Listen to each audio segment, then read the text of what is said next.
DC9 Marathi न्यूजच्या बातमीची प्रशासनाने घेतली दखल, अज्ञात शिक्षकावर गुन्हा दाखल।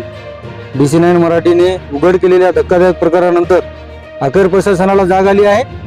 वसमत येथील केम्ब्रिज कनिष्ठ महाविद्यालयामध्ये सर्रासपणे कॉपी करून विद्यार्थ्यांचे भविष्य विकले जात होते। ज्या ठिकाणी शिक्षक CCTV बंद करून उत्तरे सांगत होते, या गंभीर प्रकरणाची बातमी DC9 मराठीने पुराव्यासह दाखवताच अज्ञात शिक्षकाविरुद्ध थेट गुन्हा दाखल करण्यात आला आहे। जिथे शिक्षणाच्या मंदिरात ज्ञान नाही तर सर्रासपणे कॉपीचा बाजार भरला होता। विद्यार्थ्यांच्या भविष्याशी खेळ केला जात होता, प्रामाणिक विद्यार्थ्यावर अन्याय केला जात होता।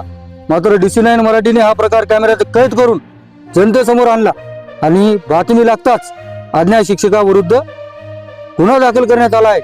या प्रकरणातील मूळ आरोपी न सापडणे हे प्रशासनाचे अपयश आहे का अजून काही गोडमंगल आहे, अशी नागरिकांमध्ये चर्चा होताना दिसून येत आहे।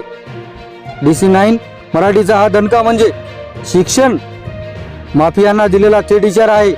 विद्यार्थ्यांचे भविष्य विकणाऱ्याला आता कायद्याचा हिसका बसणार का? या संपूर्ण प्रकरणात अजून कोण कोण सामील आहे का, या प्रकरणाचा तपास पोलीस निरीक्षक सुधीर वाघ करत आहेत। याकडे आता संपूर्ण महाराष्ट्रासह हिंगोली जिल्ह्यातील जनतेचे लक्ष लागलं आहे।